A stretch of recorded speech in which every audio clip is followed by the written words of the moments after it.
Guys, welcome back to another video. So today we're going to go through some of the TUFO files that I've been going through there at the City Library. So when I first started going through them, guys, I assumed they were all going to be from the local area of Tyneside, Newcastle, North South Shields, up Northumberland. I thought it was going to be in my local area. When I've started to delve into it and looking through all the archive, turns out it's worldwide. And looking through some of the articles and some of the information in there, it turns out that the Tyneside UFO Society were in contact with 15 groups around the world, which is why you'll see stuff in here from New Zealand, Australia, South Africa, all over the world. There's stuff from Japan, pretty much everywhere that we're thinking. There's articles from, or sightings and reports from. So today, guys, I'm just going to run through a couple of the cases. So I've got some from England, I've got some from the rest of the world, ranging from spinning top UFOs to cigar-shaped UFOs, and everything in between. So you'll be able to see on the screen there, guys, of what I'm reading out, and that's what it looks like in the journals that are in the archives. So anything that's got a drawing with it, guys, because some of them are sketches, so some of the witnesses years ago were kind enough and had the foresight to draw what they saw. So if there's anything in here, guys, if there's a sketch or drawn that I think you'll find interesting, I'll overlay it on the screen so you can have a more of an in-depth look at it. So the first one, guys, comes from a place called Branksome in Bournemouth, England. So this is on the 13th of January, 1959. So we're talking a long time ago, guys.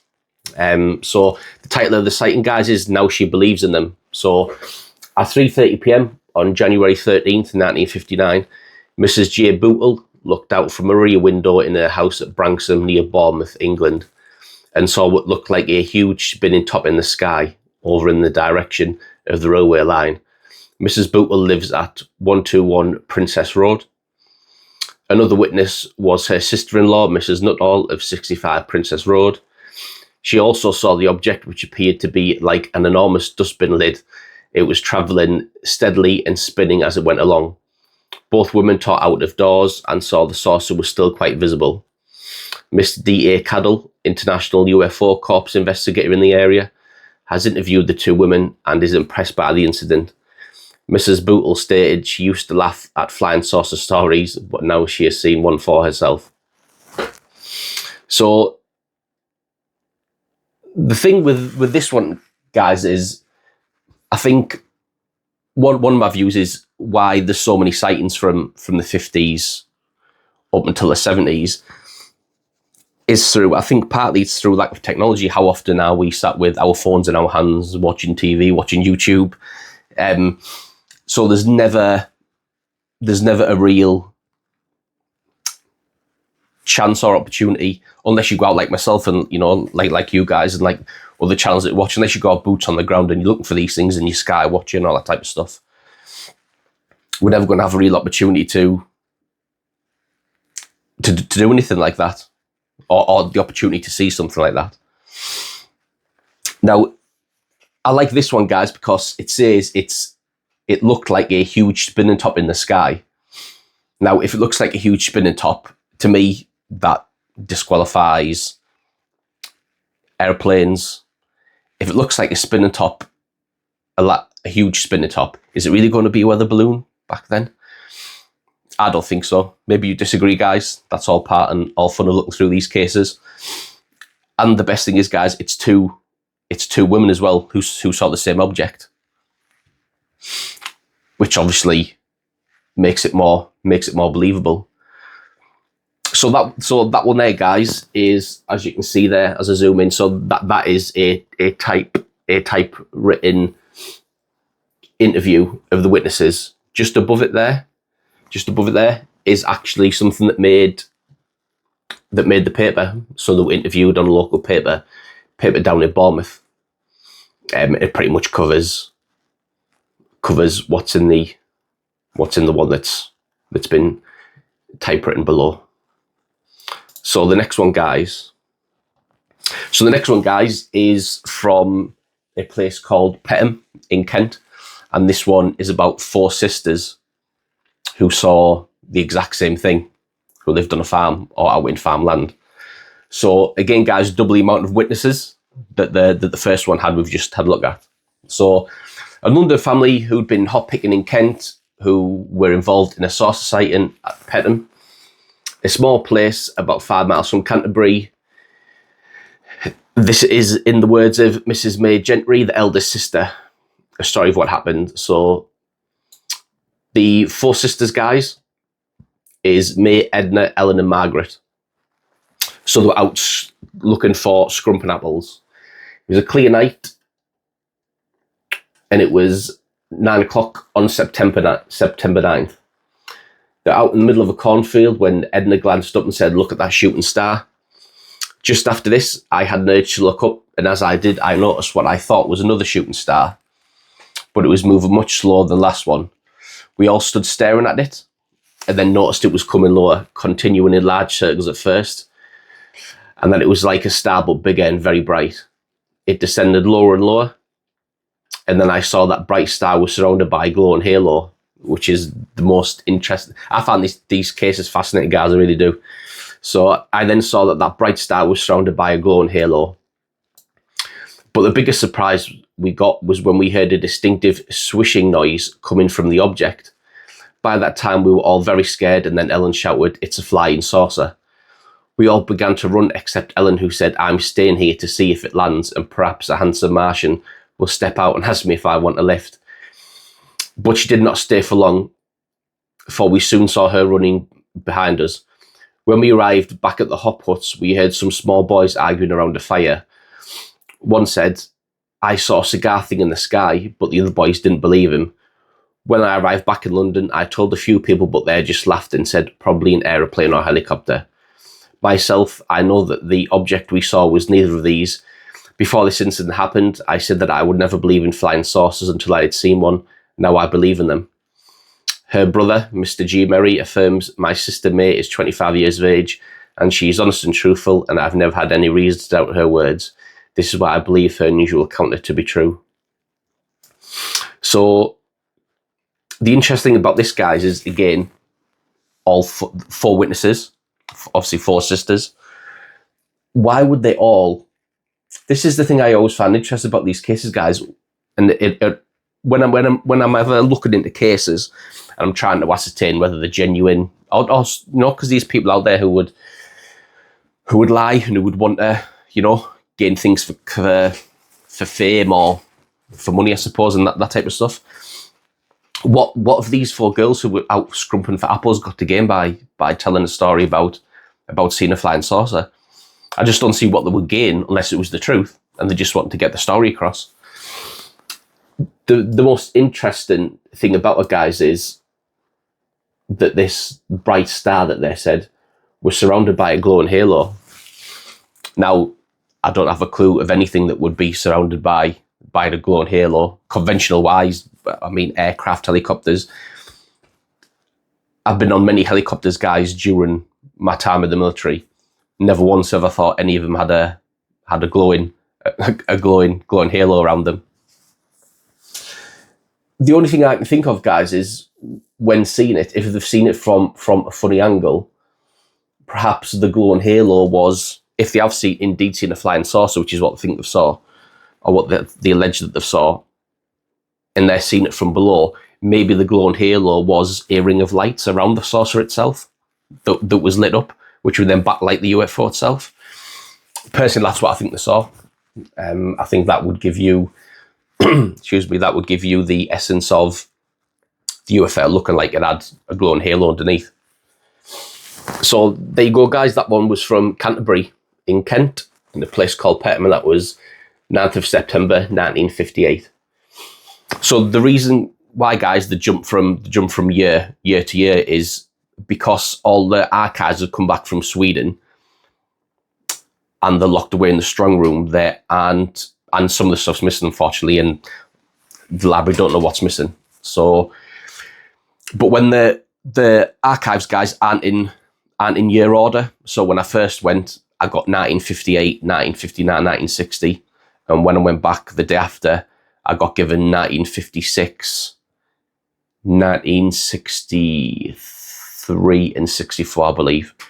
So when I go in, guys, I've took notes of all the ones I have had. So when I go back in, I can say I discount these years. I've already seen them, and I need obviously the other years, because obviously you've got from 1950 guys all up to the 70s.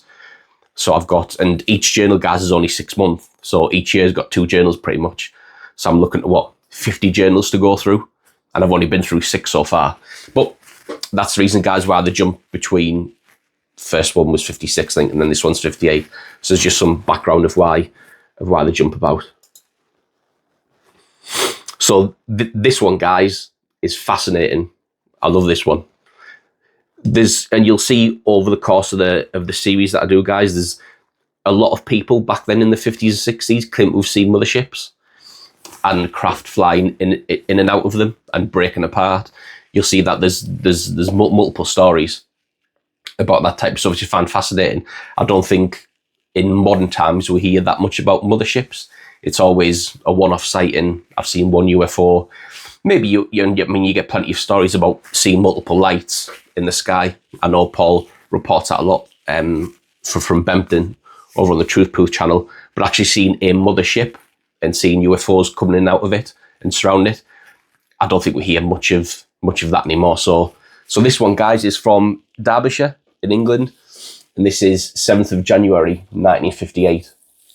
So Derbyshire woman sees mothership in 7 sources. 7. So the sighting uses February 15th printed a letter from Vera Westmoreland of Derbyshire, England, who claims to have seen on January 7th, 1958, 7 saucers and their spaceship. She wrote that the first saucer flew towards me, slowing down, changing its hue from brilliance to greenish illumination. I could see the whirling effect. The second one did the same, but changed colour several times as if signalling. Each one rose in speed and whisked out of sight. Looking toward the direction they had come from, I saw a huge spaceship, oval in shape and brightly lit throughout. 5 saucers were moving in and out. Those moving towards it were of a slightly duller hue. Those coming away were vivid. For half an hour they stayed there. Now that, guys, is fascinating. If you've been given the opportunity, like this lady here, to watch that for half an hour, what would we give to be able to witness seeing a mothership and 7 saucers flying in and out of it? It's a fascinating account, guys, and I only wish these people would still be around for me to go down Derbyshire and view them, get more of a hands-on, get more of a feel for the person themselves, and see because the only thing that's missing out of some of these accounts, guys, is how they felt. Were they excited? Were they nervous? Were they apprehensive? But on one of the things here, guys, where it says, I could see the whirling effect. The second one did the same, but changed colour. So here, guys, where it says 5 saucers were moving in and out. Those moving towards it were of a slightly duller hue. Those coming away were vivid. What I think there, guys, personally, is the saucers were going to and from to get recharged. Personally, that's what I think. If you've got the saucers that were moving away were of a slightly duller. So the ones that were further away were a duller hue, and the ones coming away from who'd just been at the spacecraft were vivid. That to me sounds like they've been charged up. So the ones further away are losing charge, and the ones that have just exited the craft are brand new or they've been recharged, which is why they look brighter to the lady. But there's no way this can be misconstrued, guys, as an aeroplane, a helicopter, a weather balloon. You know, if you're being able to see for half an hour, there's no way in my mind that you can misconstrue it for an aeroplane or weather balloon. So that again, guys, another fascinating one from the files. So this one, guys, here I'll zoom in for a little bit there, so you can see that. I'll overlay it anyway, guys, later on when I edit the video. So this one, guys, is one of 7 UFOs, and when they leave, they are chased by 9 fighter jets. So the author claims. So let's have a look. So Easter 1958, Nottingham, England, guys. This one, 7 UFOs chased by 9 jets. Mr. E. Rogers of 99 Grindon Crescent, Bulwell, Nottingham, had a sighting of 7 UFOs during Easter 1958 at 3:30 p.m. from the grounds of Nottingham Castle. The grounds were full of people who also looked up. He said that their colour was white and that they made no sound, 1/4 the size of a sixpence held at arm's length, travelling west to east. The 7 pellet-shaped objects climbed out of sight in 10 seconds, followed by a flight of 9 jets at lower altitude. He estimated the UFOs to be at a height of approximately 15,000 feet, their speed being 1,000 miles an hour. So if I scroll down there, guys, you might be able to see it on the video a bit better. So this is what he is. Reporter, guys, object, UFOs weaving. Like I say, guys, I'll level it for you so you can see it better. The only thing that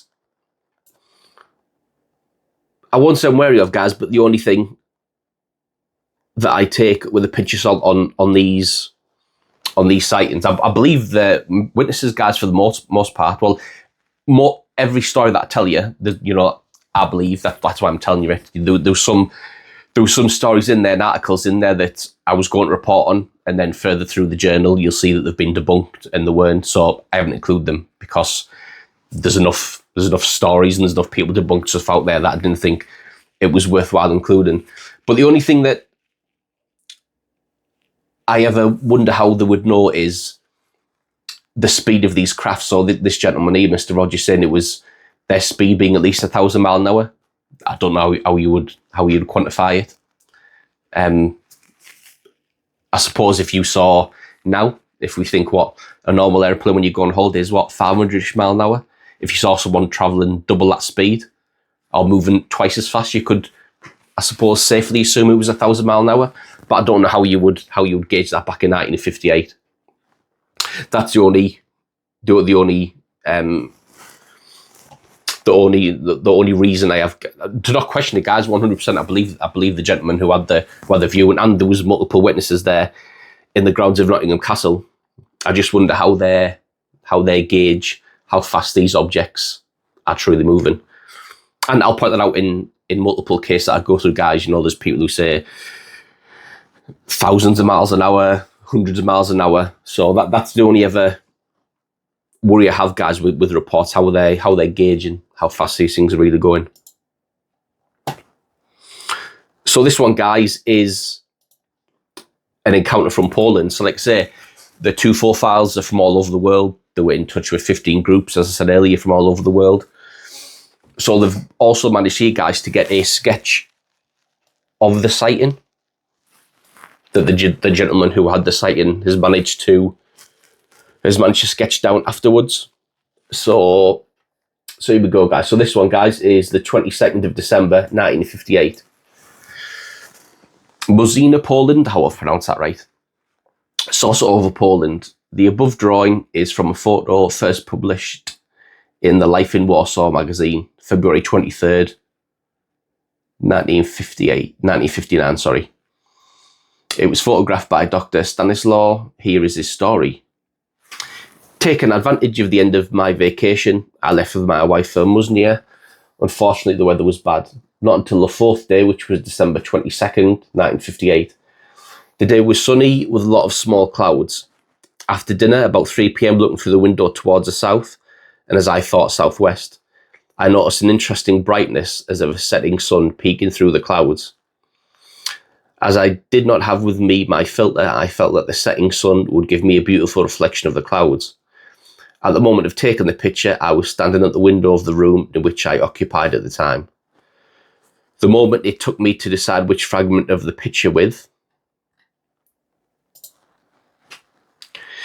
the setting sun I should snap, caused too swift a movement of this presumed sun. Therefore, I quickly pressed the button of my camera. In the meantime, the shining object jumped over the cloud. As at the outset I believed I was photographing the sun behind the clouds, I was confused by the thought that the picture will be ruined as the light of the sun should penetrate the film because the shining disc moved above the cloud. I then looked on the disc. At that moment, my wife suggested that since there is sun, we should take a walk. Seeing that the shiny disc will in a moment disappear behind the cloud, we left the room. However, when outside the building, to my surprise, I saw the sun disc still bright, but in a different direction of the sky, namely towards the west, while the direction of my picture taken was directly towards the south. The shadow of the pole on my picture and the shadow of the trees prove that. Looking for that supposed sun, seen a while ago from my window, I found neither the yellow-orange reflection nor the shining disc. The faint reflection of light disappeared in the distant clouds. You can imagine my astonishment when, after having my film developed by a local photographer, and in the place of the supposed two-sun disc, to find the dark object in the shape of a disc with a dome.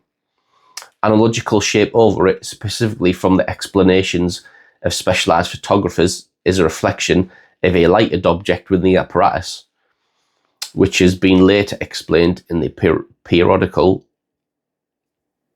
magazine. Due to the number of inquiries about this photo, the editor of the above paper replies to his readers with the caption "Meteor" above Mozina.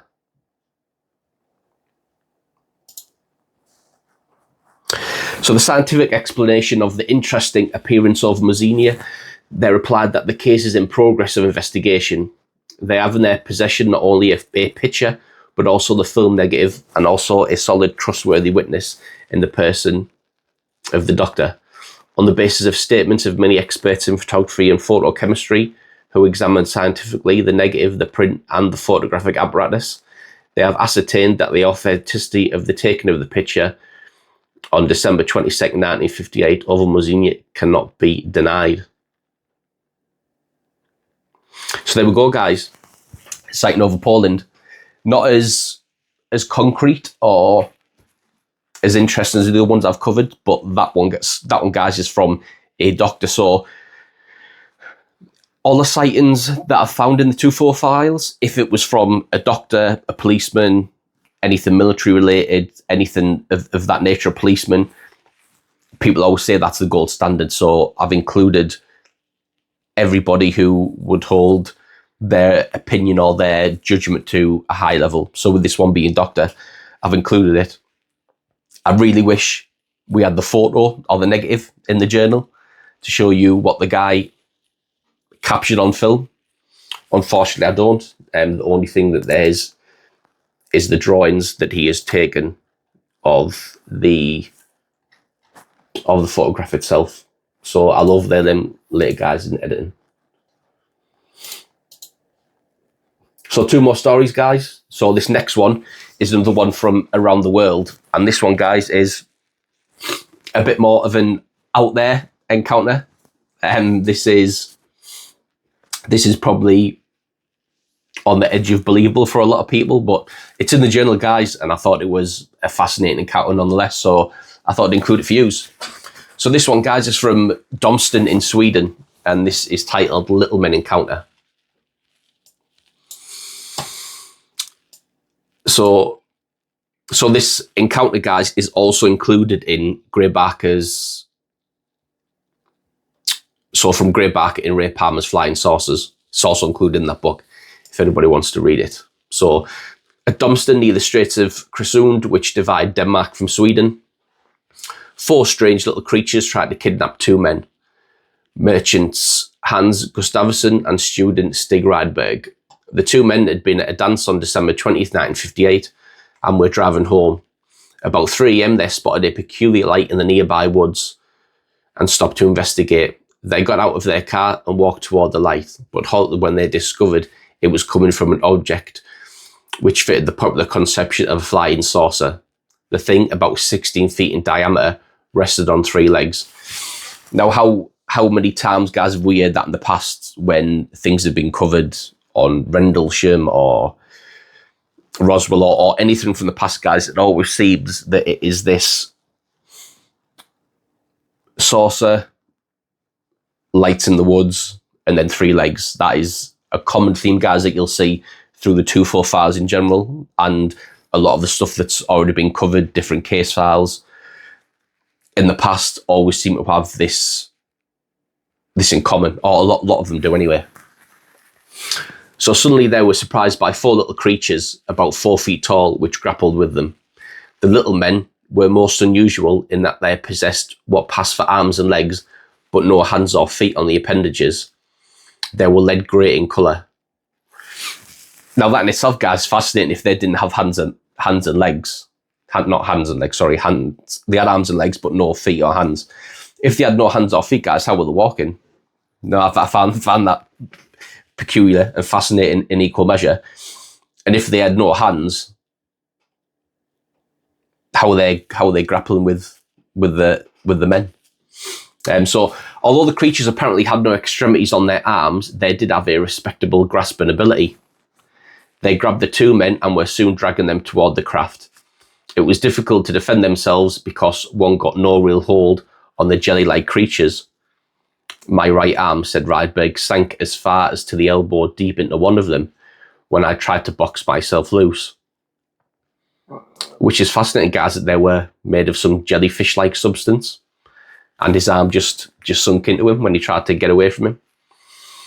Gustafsson also made interesting remarks about the weird kidnappers. At the time all 4 were on me. It is difficult to explain now in plain words, but I got the impression that the creatures read my thoughts. The second before I had time to get a coupling on them, they parried the holds I was planning. Their raw strength was not particularly great, but they were tremendously technical.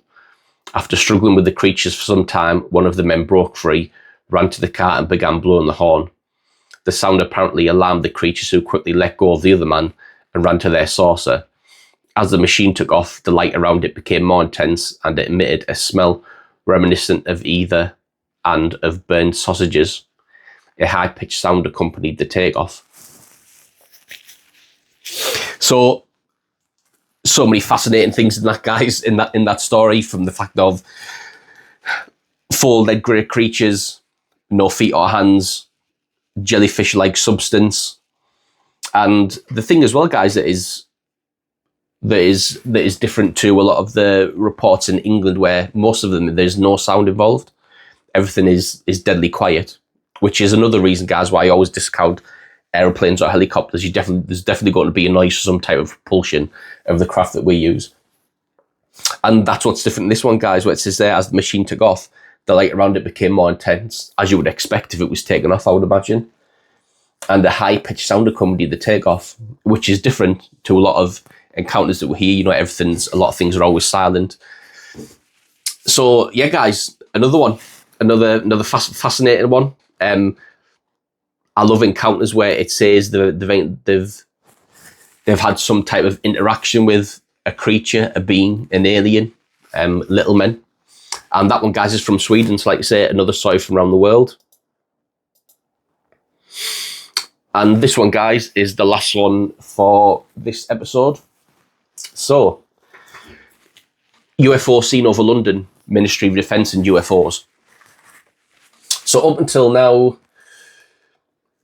we had understood that all UFO sightings were being investigated and analysed by the Air Ministry in Britain, but apparently that is not the case. On February 17th, 1958, Miss Antoinette Cooper was sitting on a bench at Regent's Park when she observed an unusual object in the sky. It was a silvery, aluminium-coloured oval object with a greenish rim of light all around it. The UFO was travelling at what she considered a faster speed than a jet plane and gave the impression of being at a tremendous height. It made no sound. The day was sunny and clear, and the sun's rays were glinting on the bodywork of the craft. A spurt of red came from one end of the UFO once. The sighting lasted between 10 to 15 seconds. Miss Cooper talked over the occurrence with her mother at home. Finally, she telephoned the Met officer at the Air Ministry, who took down some details. The next thing Miss Cooper knew, she was visited by an investigator from the Ministry of Defence. Subsequently, Miss Cooper telephoned the Ministry of Defence to know whether it would be all right to fill up a sighting form. Miss Cooper stated that the gentleman who spoke to her over the phone was extremely annoyed that the investigator in charge of these reports had interviewed her. He then proceeded to point out to her that in any case, all flying saucers were either hallucinations or alternatively reflections from something on Earth. So what I would say on this one, guys, is this sounds very similar to what I saw in Afghanistan. The video, one of the first videos I did on the channel about the Mosul orb. The only difference is on this one where you see a spurt of red and you see some green on it earlier on, I saw nothing, but the sun glinting off it, being the silvery aluminium covered, although this was oval, and man was, from our viewpoint, looked totally spherical. So I also found interest as well, guys, that Miss Cooper stated that the gentleman who spoke to her over the phone was extremely annoyed that the investigator in charge of these reports had interviewed her. So if it's the investigator's job to interview people like Miss Cooper, why would then that gentleman be annoyed that his investigator had done his job? That in itself, guys, is weird. But we see all these different types of contradictions with people about when people come to investigate, when people come to ask questions, it's a weather balloon, it's this, it's that, don't mention anything. And when he proceeds to tell that all flying saucers are either hallucinations or alternatively reflections from something on Earth, I know 100% what I saw wasn't a reflection from something on Earth, and definitely wasn't hallucinating. It's probably the fittest I've ever been in my life, and everything was dialed in with the job we were doing over in Afghanistan. So I believe what Miss Cooper saw sounds very similar to what I saw, albeit that would have been over 50 years before I saw something.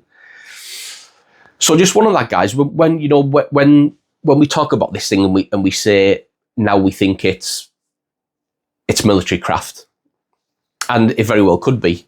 What I think is, if this very well could have been an alien craft in nature, and then we have then re-engineered it. So what I'm saying is both things can be true. This could have been alien, but now in our day and time, some of them are military based because we've built something that's reminiscent of it, built something that's similar. And weirdly, guys, over the course of the series that I'm going to do on the TUFO Files, you will see a lot of articles and a lot of reports of governments back in the 50s and 60s openly promoting that they were building UFOs and building flying saucers. It very much captured the imagination, I believe, back then of the people of the and captured the imagination of the people of the world back then. So I've got things from Britain, Canada, America, and Russia all being open that they're working and they're actively building flying saucers.